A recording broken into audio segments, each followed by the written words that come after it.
자, 우리 하나님 말씀 보도록 하겠습니다. 시편 28편 1절로 9절 말씀인데요. 제가 한 절, 여러분들 한 절 교독하도록 하겠습니다.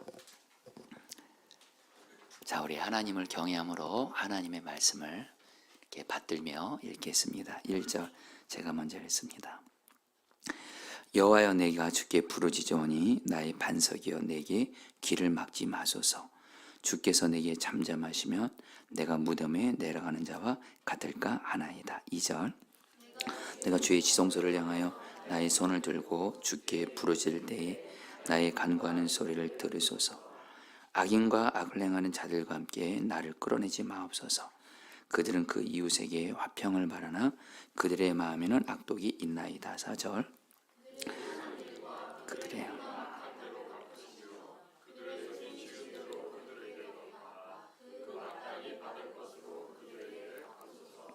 그들은 여호와께서 행하신 일과 손으로 지으신 것을 생각하지 아니하므로 여호와께서 그들을 파괴하고 건설하지 아니하시리로다. 여호와를 찬송하며 내 간구하는 소리를 들으심이로다. 여호와는 나의 힘과 나의 방패이시니 내 마음이 그를 의지하여 도움을 얻었도다. 그러므로 내 마음이 크게 기뻐하며 내 노래로 그를 찬송하리로다.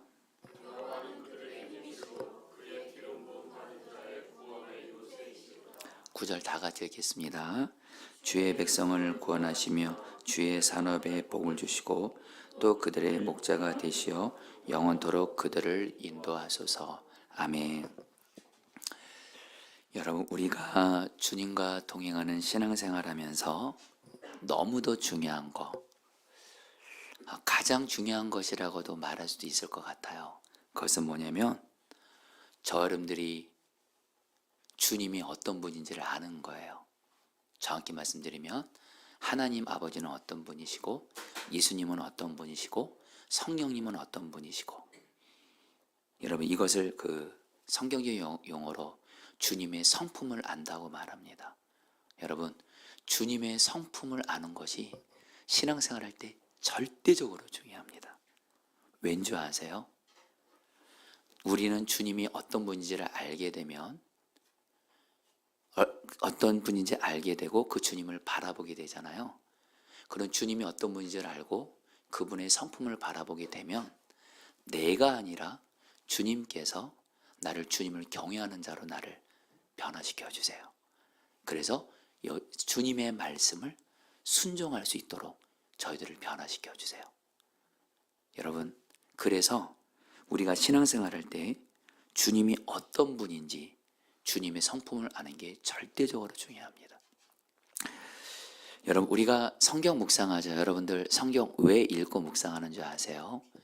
여러분, 성경을 우리가 읽고 묵상하는 여러 이유들이 있습니다.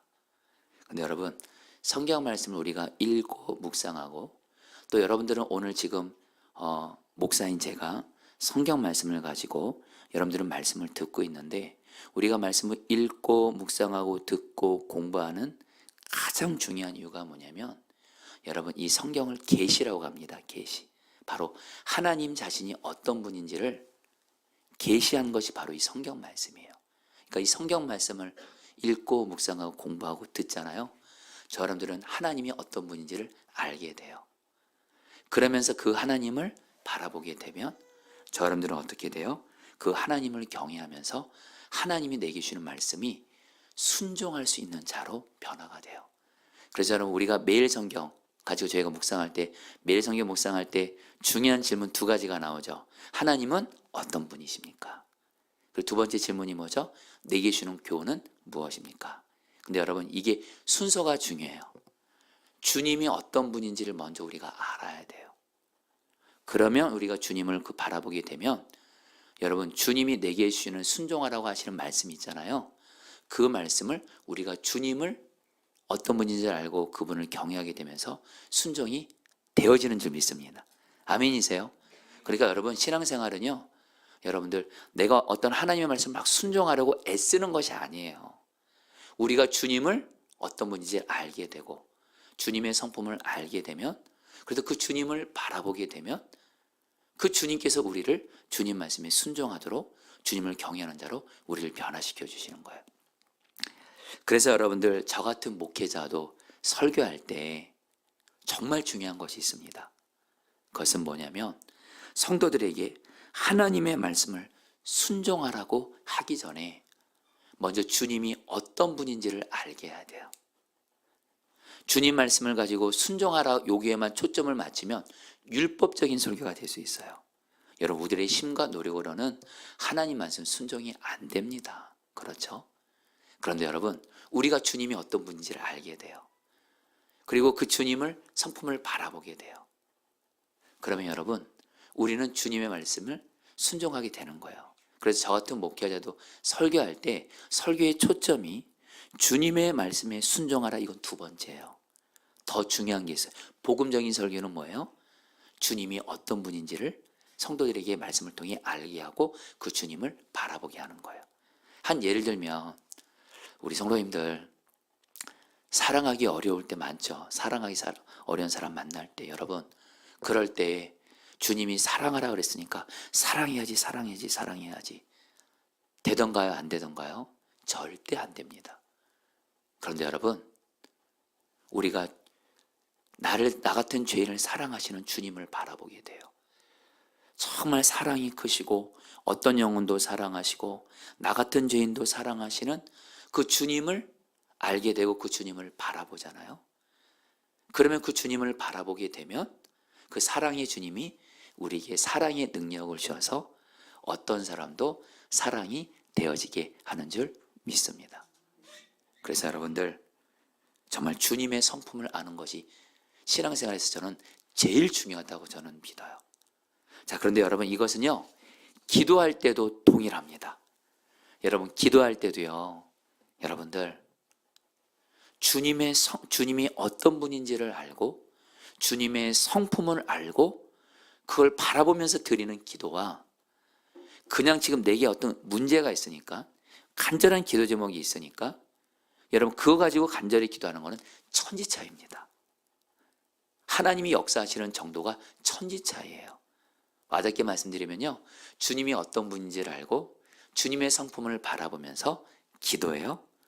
그러면 여러분, 오늘 이제 말씀을 통해서 말씀드렸지만 주님이 우리에게 믿음을 주세요. 그 기도 제목이 아무리 불가능해 보이고 현실적으로 어려워 보이고 그래도 주님의 성품을 바라보면서 기도하면 주님이 나에게 믿음을 주세요. 그리고 포기하지 않고 끝까지 기도할 수 있는 힘도 주세요. 결국에는 주님의 성품을 바라보는 기도는 주님이 역사하시는 능력 있는 기도가 돼요. 그런데 여러분, 주님의 성품을 바라보지 않고 주님이 어떤 분인지 알지 못하면서 그냥 간절한 기도 제목만 가지고 기도하잖아요. 여러분, 기도를 해도 마음에 여전히 염려와 두려움이 있어요. 그리고 기도가 응답이 안 되는 거 보고 쉽게 포기를 합니다. 그리고 결국에는 응답이 없거나 약해요. 여러분들, 오늘 이제 말씀 들으시면 알겠지만 하나님의 성품을 바라보면서 기도하는 것이 얼마나 중요한지 몰라요. 여러분, 오늘 말씀에서 여러분 바로 다윗이 하나님의 성품을 알고 하나님은 어떤 분인지 다윗은 알았어요. 그리고 그 하나님의 성품을 바라보면서 여러분 이제 오늘 말씀 보시면 알겠지만요, 다윗이 처음에는 탄식으로 기도가 시작됩니다. 탄식으로, 고통 가운데. 근데 하나님의 성품을 계속 바라보면서 기도한 다윗에게 하나님이 어떤 은혜를 주세요? 다윗에게 믿음을 주세요. 내가 너희 기도를 응답해 주겠다. 내가 너에게 준 약속을 이루어 준다. 내가 너를 도와줄 거다. 믿음이 임해요. 그리고 오늘의 기도는 여러분들 탄식으로 시작했다가 시편 28편 중간을 보면 믿음으로 기도가 선포되다가 마지막은 찬양으로 끝나요. 여러분도 다윗처럼 기도하시기를 축복합니다. 여러분들, 제가 요즘에 깨닫는 건 뭐냐면 여러분들, 우리가 하나님께 드리는 기도는 하나님의 약속과 뜻 안에서 반드시 응답받아야 됩니다. 아멘이시죠?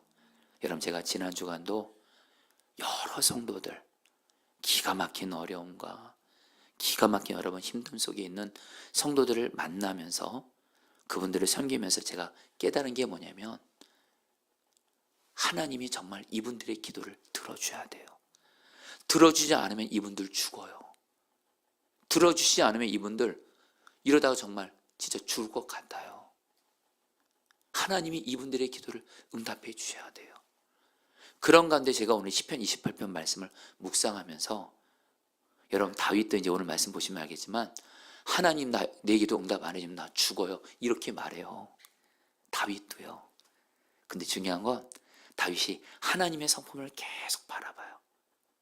다윗은 한마디로 하나님을 정말 잘 아는, 하나님과 친밀한 자였어요. 여러분, 하나님과 친밀하다는 의미를 좀 정확히 아시면 좋겠어요. 가장 중요한 전제가 있습니다.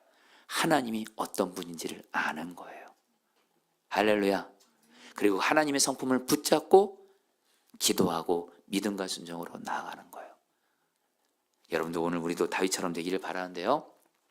시편 28편, 여러분 다윗이 지은 시인데 배경을 잠깐 알면 좋겠습니다. 시편 28편은 그 배경에 대해서 성경에 지금 나와 있지는 않지만 대부분의 성경학자들은 시편 28편이 다윗이 자기 아들 압살롬이 왕이 되고자 자기 아버지를 반역합니다.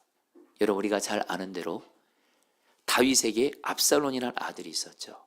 근데 이 압살롬이 그 사람들을, 자기 사람들을 만들면서 자기 아버지 다윗의 그 왕의 자리를 뺏기 위해서 반역을 합니다. 그리고 자기 아버지 다윗을 죽이려고까지 해요. 그러니까 여러분 다윗이 어떻게 해요? 차마 하나님 앞에서 자기 아들과 싸울 수 없기 때문에 다윗이 여러분들 예루살렘을 떠나서 도망을 합니다. 그런 가운데 지은 시가 여러분들 시편 28편이에요. 여러분들 조금만 생각해 보세요. 저 여러분들 살아가면서 어떤 사람에게 아픔과 상처를 받고 배신을 당하고 심지어는 어떤 사람이 나를 버리면 그거 정말 고통스러운 거잖아요.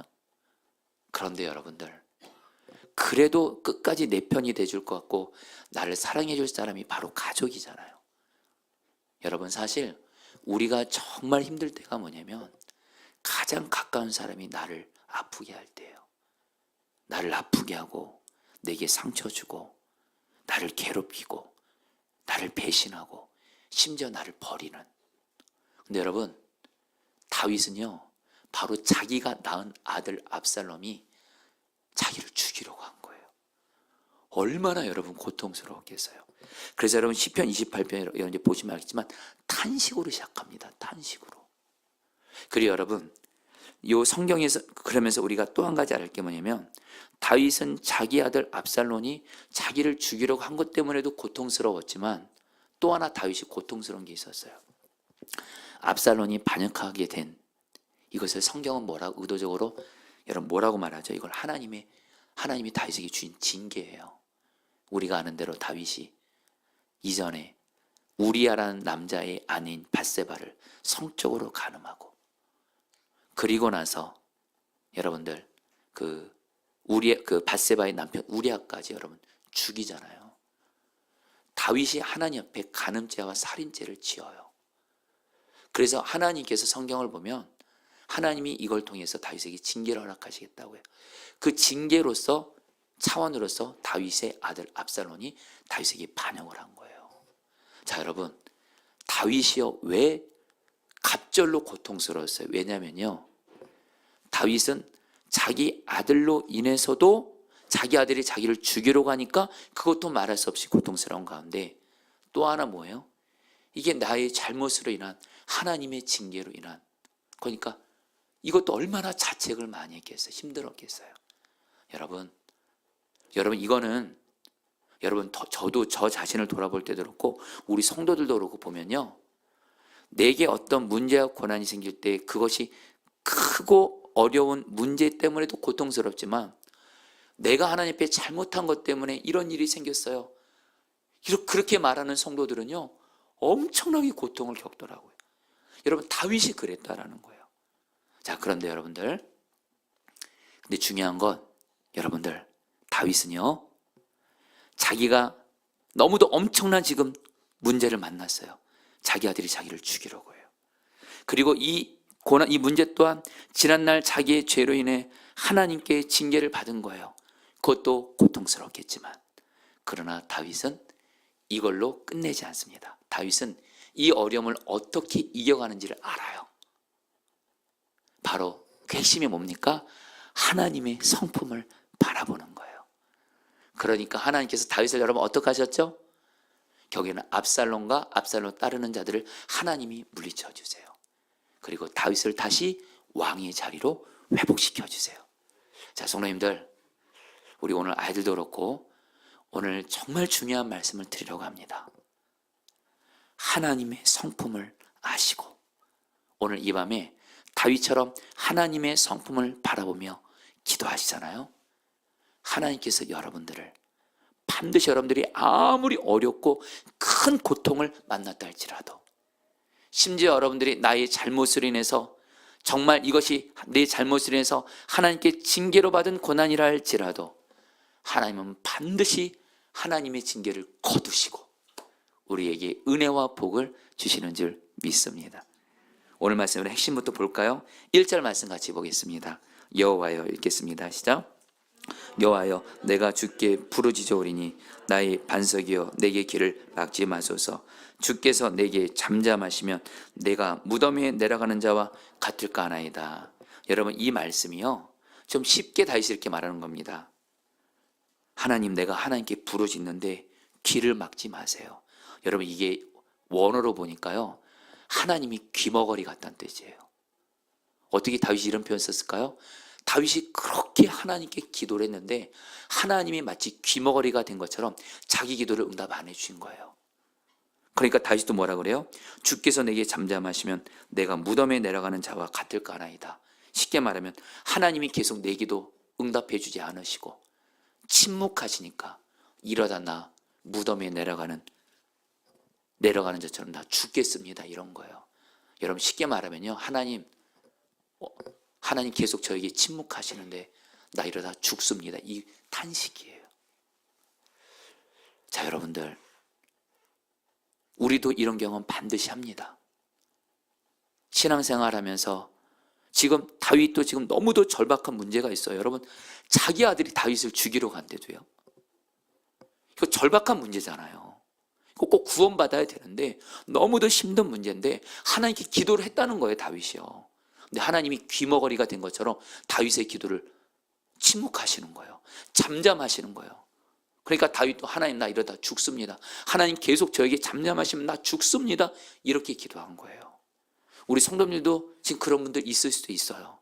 하나님, 나 이 문제 때문에, 이 어려움 때문에, 이 가정의 어려움 어떤 문제 때문에, 내 직장과 내 삶의 자리 어떤 문제 때문에 하나님께 이렇게 기도하는데 하나님이 침묵하시는 거예요. 잠잠하시는 거예요. 여러분, 그럴 때 우리 이것이 막 길어지면 우리 어떻게 되죠? 나 이러다 죽는 거 아니야? 여러분, 실제로 여러분, 제가 우리 성도들 상담하다 보면 이렇게 진짜 고백하시는 분들이 있고요. 여러분, 저도 이렇게 고백한 적이 있어요. 하나님, 이 기도 계속 하나님이 응답 안 하고 계속 계시면 나 이러다 죽겠습니다, 이런 고백한 적이 있어요. 여러분, 중요한 건요, 다윗이 이렇게 탄식하는 중에도 중요한 건 여러분들 기도했다라는 거예요.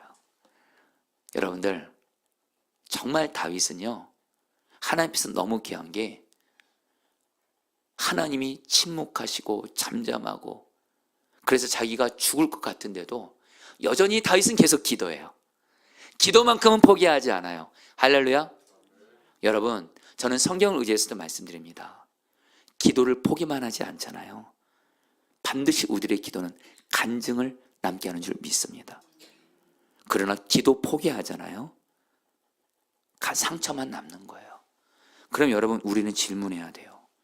다윗은 이렇게 하나님이 귀머거리가 된 것처럼 자기가 그렇게 어려운 관계에 있는데도 하나님께 그렇게 기도했는데도 하나님이 침묵하시는데도 어떻게 다윗은 여전히 포기하지 않고 계속 기도할 수 있었을까요? 그 이유가 바로 하나님의 성품을 바라봤기 때문에 그래요. 여러분, 다윗이 1절에서 하나님을 뭐라고 불러요? 여러분 따라합니다. 여호와요. 여러분, 여호와란 말이 두 가지 의미가 있다고 그랬죠? 하나님은 스스로 계시는 하나님, 바로 그런 뜻이 있고, 또 하나 어떤 하나님의 성품을 의미합니까? 여호와란 뜻은 하나님께서 당신이 사랑하는 백성에게 약속을 주시고 그 약속을 반드시 지키시는, 바로 약속을 지키시는 하나님의 성품, 그 하나님의 이름이 바로 여호와예요. 여러분, 다윗이, 여러분들 여기서 우리가 또 왜 하필 다윗이 하나님의 이름이 많습니다. 여러분, 성경을 보면 하나님의 이름이 참 많습니다. 그런데 다윗은 왜 오늘 말씀에서 왜 특별히 약속을 내게 주시고 약속을 지키시는 하나님의 속성을 의미하는 여호와라는 이름을 붙잡았을까요? 이유가 있습니다. 다윗이 이전에 왕이었을 때 하나님께서 다윗에게 약속하신 것이 있어요.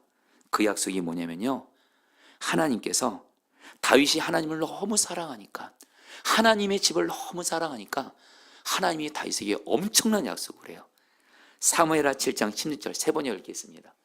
내 집과, 시작, 내 집과 내 나라가 내 앞에서 영원히 이어갈 것이며 내 왕위가 영원히 튼튼하게 서 있을 것이다.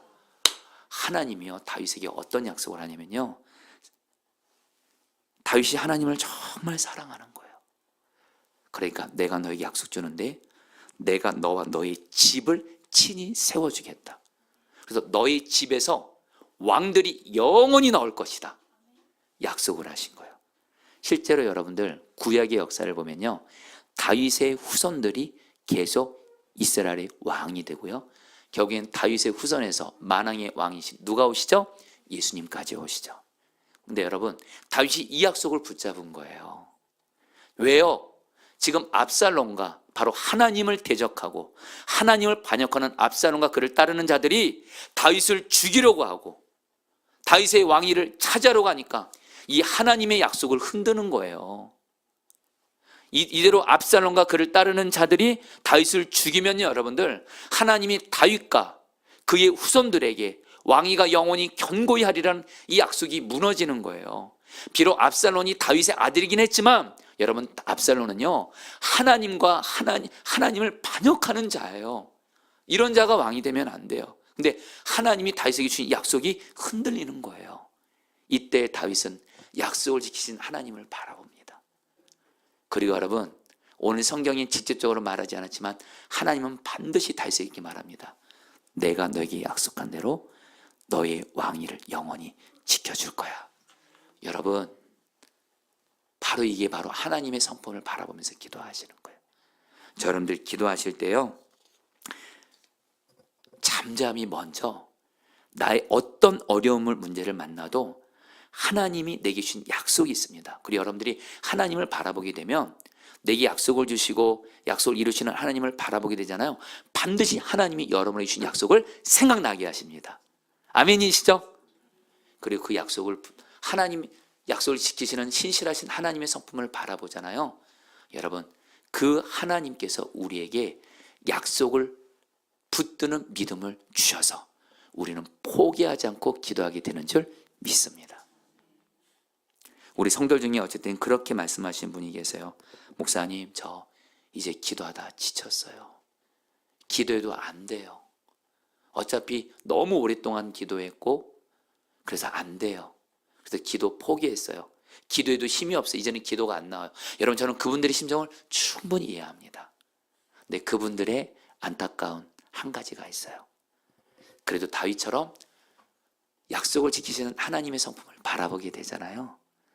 하나님께서 우리에게 주신 약속을 생각나게 하시면서 그 약속을 붙들게 하시면서 바로 여러분, 하나님과 말씀을 붙드는 자에게 하나님은 계속 기도할 힘을 주셔서 끝까지 기도하게 하시고 결국엔 승리하게 하신 줄 믿습니다. 그러면서 여러분들 또 볼까요? 다윗이 또 2절에서도 이렇게 기도합니다. 내가 주의 지성소를 향하여, 시작, 내가 주의 지성소를 향하여 나의 손을 들고 주께 부르짖을 때에 나의 간과하는 소리를 들으소서. 와, 여러분들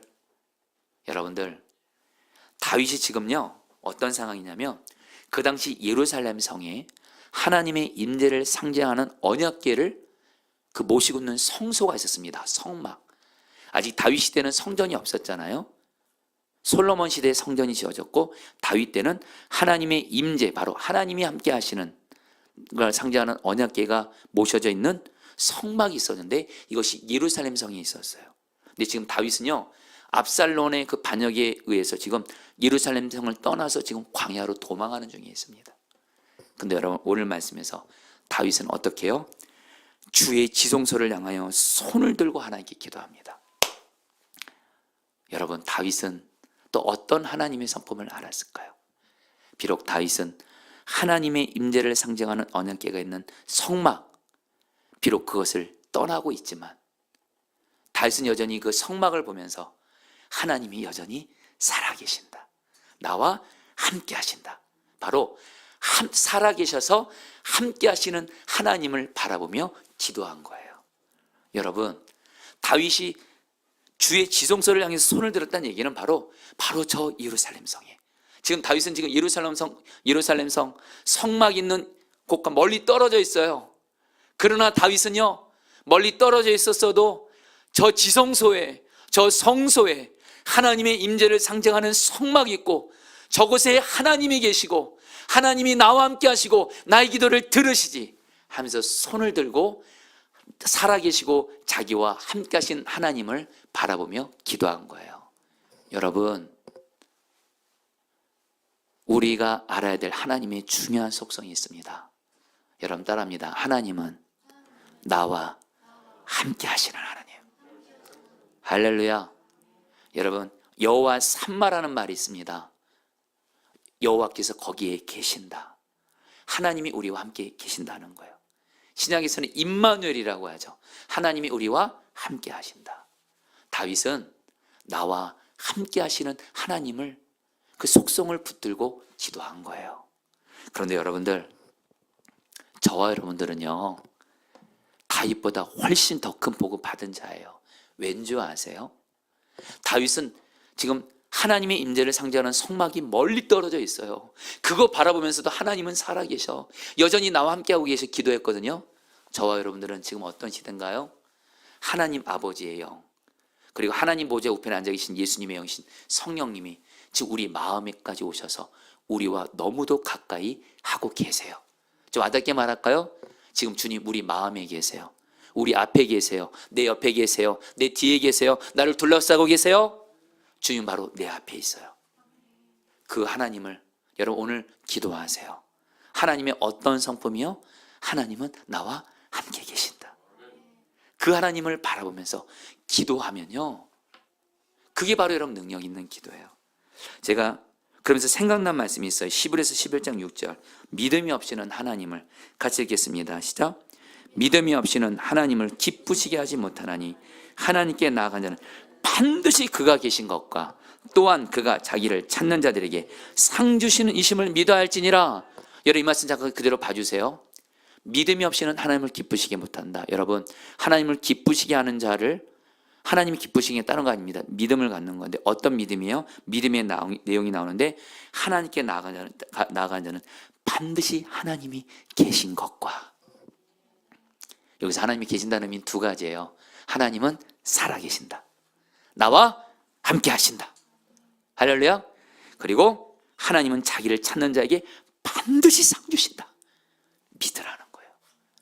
여러분, 제가 이렇게 기회가 있을 때마다 요 가까이에 기도원을 갈 때가 있어요. 주로 저도 여러분들 부흥을 위한 40일 기도하면서 교회에서 물론 많이 기도를 합니다. 요 강대상 앞에서 기도하지만, 그러나 좀 가끔씩은 좀 기도의 환경을 바꿔서 기도원을 갈 때가 있는데, 제가 주로 가는 기도원이 있어요. 여러분에게 좀 이렇게 직접 말씀드리고 싶은데, 건강한 기도원인데 궁금하시면 저한테 물어보셔도 돼요. 근데 어쨌든 그 기도원을 딱 들어가면, 그 기도원에 딱 들어가면 두 문구가 있어요. 그 문구를 볼 때마다 여러분들, 저도 어떤 문제가 있어서 좀 기도하는 게 좀 힘을 잃고 그럴 때 그 문구를 보면 힘이 나요. 두 가지 문구가 있어요. 그 기도원에 이렇게 되어 있습니다.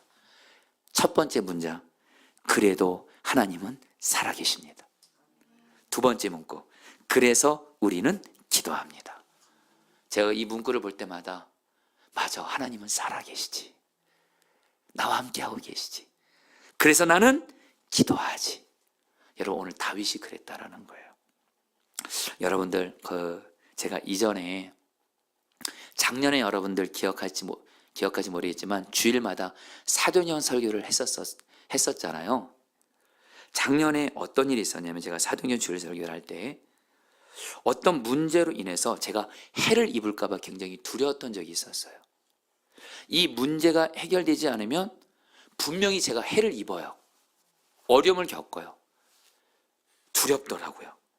그런 가운데 그때 주일 설교 본문이 뭐냐면 사도행전 27장에서 바울이 로마를 향해서 배 타고 가는데 유라굴라 광풍을 만나게 됩니다. 그때 바울 자신을 포함한 배에 탄 사람들, 특별히 배에 탄 사람들이 광풍을 만나면서 다들 성경은 뭐라고 하면 우리는 이제 죽는구나 하면서 희망을 다 잃어버립니다. 근데 유일하게 바울 한 사람만이 희망을 갖습니다. 그래서 뭐라고 말하냐면요, 사도행전 27장 22절에 제가 읽어드릴게요. 바울이 이렇게 말해요. 내가 너희를 권하노니 이제는 안심하라. 너희 중 아무도 생명에는 아무런 손상이 없겠고 오직 배뿐이라 하면서 바울이요, 지금 배가 광풍을 만나서 다 이제 나는 죽었다라고 생각하며 희망을 잃어버린 모든 사람들에게 여러분들 안심하세요.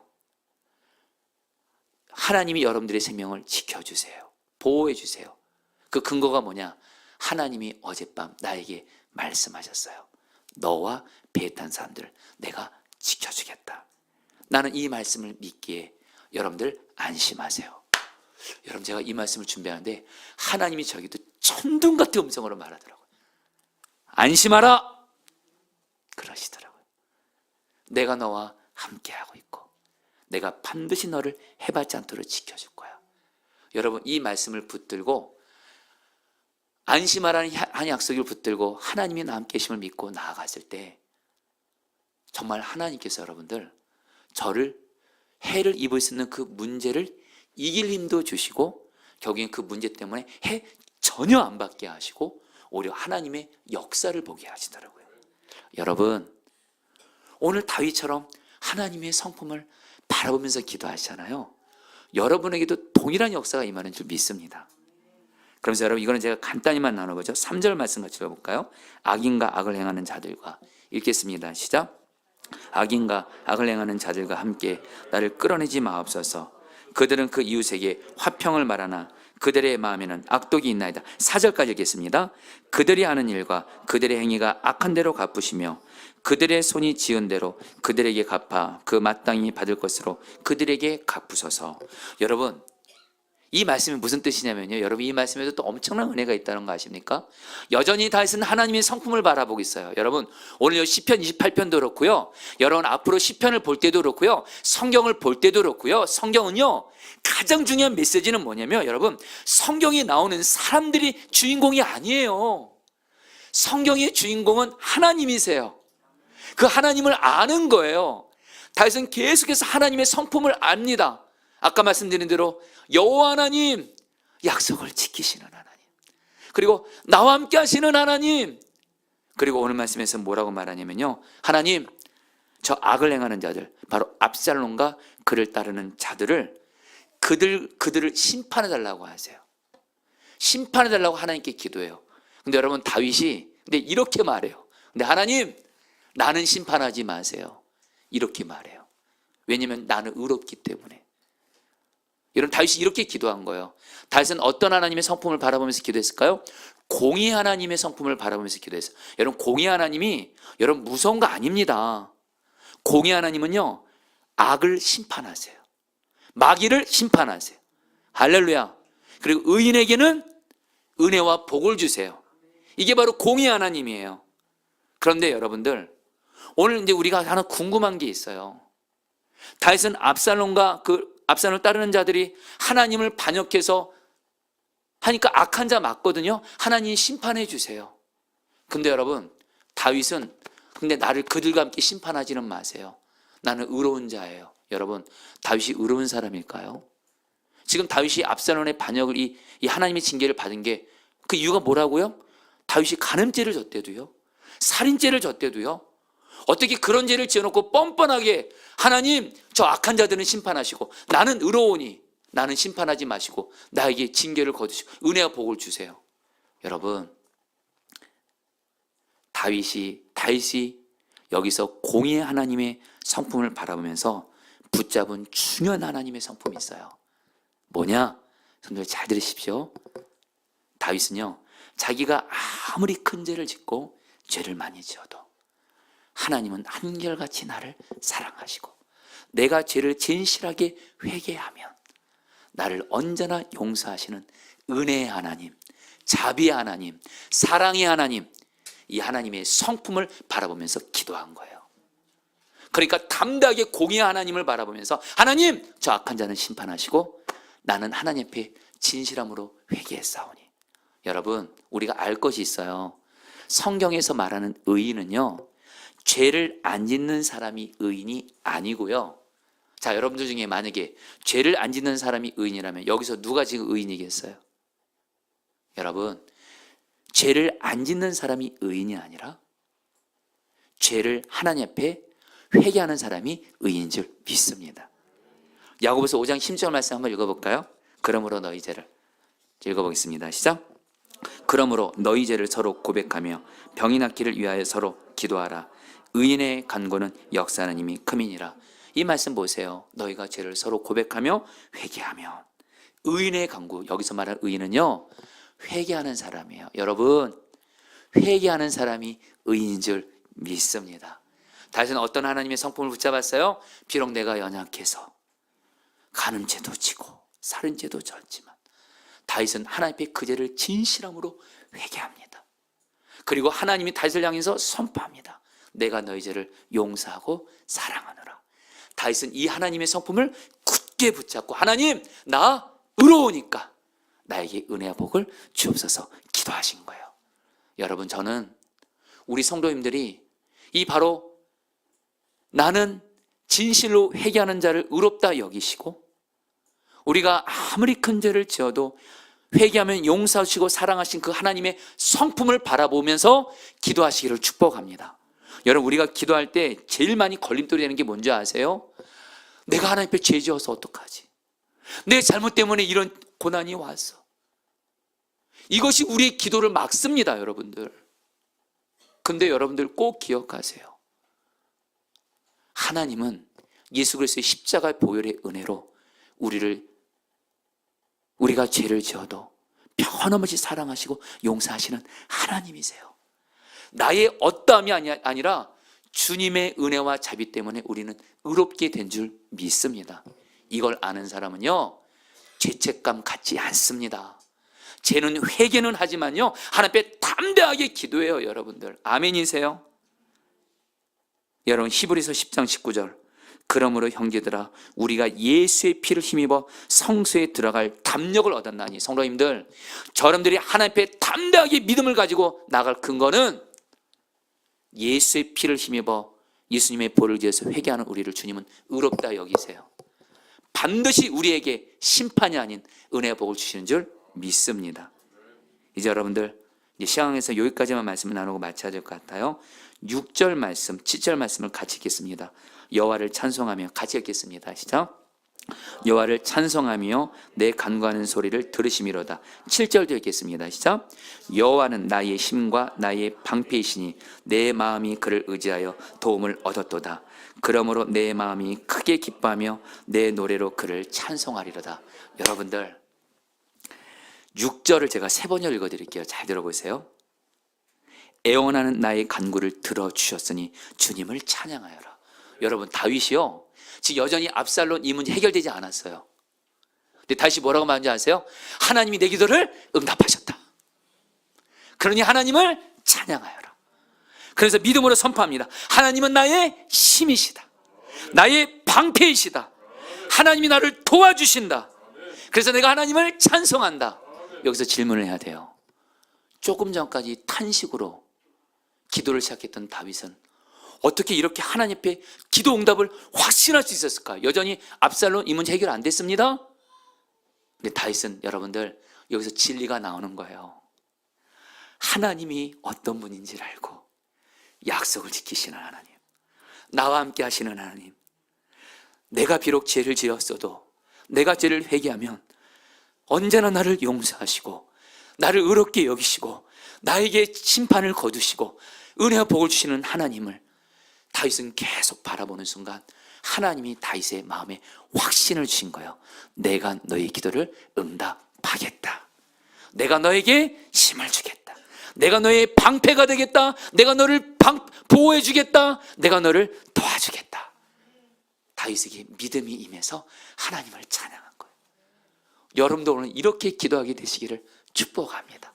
여러분, 어렵지 않습니다. 여러분, 성경은요 우리들에게 믿으라고 애쓰라고 말하지 않아요. 주님을 바라보라고 해요. 정확히 말하면 주님의 성품을 바라보면 우리 안에 믿음이 생기게 되고, 그 믿음의 역사로 여러분 어쩔 수 없습니다. 믿음의 기도가 능력 있는 기도인 줄 믿습니다. 어찌 보면 저 여러분들 지금 응답 안 되는 가장 중요한 이유 한 가지 말한다면, 지금 내가 기도해도 믿음이 약해요. 없거나. 근데 여러분, 이거는 절대 진리예요. 믿음의 기도가 역사하는 힘이 커요. 근데 어떻게 믿어요? 하나님의 성품을 계속 바라보면서 기도하시면 된대도요. 이제 말씀을 마무리합니다. 여러분, 제가 그 부흥을 위한 40일 기도 지금 하고 있잖아요. 저는 여기서 말하는 이 부흥은요, 저 자신의 부흥, 우리 가정의 부흥, 우리 교회의 부흥입니다. 그런데 주님께서 이 부흥을 위해서 기도를 하면서 여러분들에게 지난주도 말씀드렸죠. 하나님 어떻게 하면 부흥이 임합니까? 주님의 너무도 분명한 음성, 부흥을 줄 것을 믿으라 그러시더라고요. 왜요? 그 근거로 제 안에 계신 포도나무이신 주님이 부흥의 근원이세요. 부흥의 근원이신 주님과 제가 하나가 됐어요. 그 주님이 부흥을 주시겠대요. 그러면서 주님이 저에게 너무도 귀한 증인 한 분을 알게 하신 거예요. 어떻게 하면 교회 부흥이 믿음으로 나아갔을 때 부흥이 많은지. 주님이 저를 요즘에 온누리교회 담임 목사님이셨던 고 하영조 목사님의 설교를 계속 듣게 하세요. 근데 하영조 목사님의 설교를 제가 들으면서 깨달은 게 있어요. 하영조 목사님은요, 여러분 목회하시다가 암에 걸리고요, 간이 그분 표현으로 간땡이가 부었대요. 너무 목회하면서 무리하면서 간땡이가 붙고 간암에 걸리고 일주일에 여러분들 몇 번을 투석받고 간암 수술을 7번, 6번 했다 그런가요? 그 의사도 이 목사님 보고 목회를 포기하라 그랬대요. 당신의 건강 상태는 도저히 안 된다고. 근데 하영재 목사님이 설교하면서 뭐라고 말씀하시냐면, 자신을 향해서도 그렇게 이분은 믿음으로 선포하시더라고요. 예수 그리스도께서 저의 힘이십니다. 저를 보호해 주십니다. 제 병을 치료하십니다. 선포하시면서 설교하시더라고요. 그리고 우리 교회에 부흥을 주십니다. 선포하시면서 하시더라고요. 무슨 주님이 약속의 말씀 주시면요, 선포하시더라고요. 그리고 성도들 향해서도 이분의 설교 특징이 뭐냐면요, 선포하는 거예요. 여러분들 중에 지금 마귀 역사로, 귀신 역사로 고통당하는 분들이 있습니까? 예수 그리스도께서 여러분들을, 마귀를 면하신 예수님께서 여러분들을 마귀와 귀신으로부터 반드시 구원해 주십니다. 여러분들이 지금 병들어 있는 분들이 있습니까? 가족들 중에 병든 분들이 있습니까? 예수님께서 여러분과 여러분의 가족들을 병에서 구원해 주실 것입니다. 선포하시더라고요. 그러니까 그 교회에 정말 부흥이 임하더라고요. 그러면서 주님이, 제가 어떤 한 가지가 생각난 일이 있었어요. 이제 이걸 나누고 마칠게요. 제가 청년 때 저희 가정에 여러분 우한 같은 문제가 있었어요. 여러분, 가정에 보면 일반적인 문제가 있고 우한 같은 문제가 있더라고요. 마치 저주 같고 우한 같은. 제가 청년 때 저희 가정에 그런 문제가 있었어요. 그냥 일반 문제가 아니라 그 문제 때문에 가족들이 다 죽는 겁니다. 진짜로 살아있어도 다 죽는 거예요. 그 문제 때문에 우리 어머니, 우리 아버지, 우리 형제들 다 죽음을 경험했죠. 죽지 못해 사는 거예요. 근데 이걸 가지고 아무리 기도해도 응답이 안 되는 거예요. 그런 가운데 제가 신학교 다닐 때 제 신학교 동기들이랑 그 온누리교회 성령 집회를 간 거예요. 여러분, 저희 교회도 성령 집회라고 금요성 집회 하잖아요. 사실 성령 집회 원조가 온누리교회예요.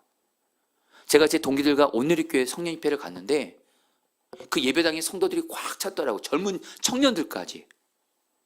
그런데 그때 설교자가 하영재 목사님이었어요. 근데 그 하영재 목사님이 뭐라고 설교하냐면 그때도 선포하는 기도를 하시더라고요.